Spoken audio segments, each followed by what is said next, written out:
Some people seemingly can't wait for the apocalypse to reach them. Their lives are already miserable. Unlike many people in the world, their misery has little to do with war, conquest, hunger, famine, disease, the ongoing demise of industrial civilization, or abrupt climate change. Rather, it has everything to do with their personal lives and the conditions they are experiencing.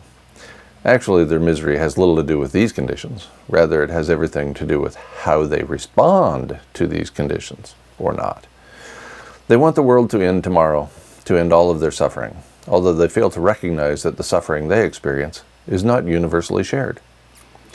The Buddha discovered through years of meditation that all life is suffering, and the only way to end that suffering is to die, or to change how one thinks. And that's what the Buddha recommended. We might not be able to think our way out of this predicament that we're currently embroiled within, but we can live with the mindset of Stoics, amor fati.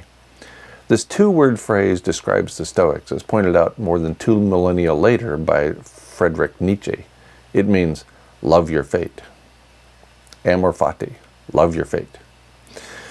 How can you love your fate, even during challenging times? For starters, against virtually impossible odds, you're here. Our knowledge of DNA reminds us of our uniqueness. The odds against any one of us being here are greater than the odds against being a particular grain of sand on all the world's beaches.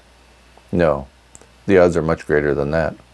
They exceed the odds of being a single atom plucked from the entire universe at random.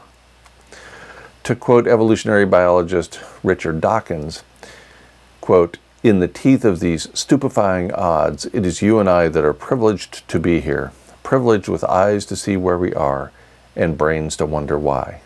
End quote. Carpe diem. Seize the day.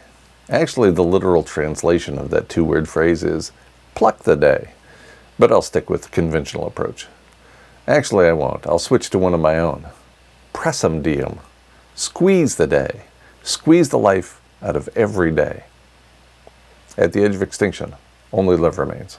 And a little bit of squeezing, too.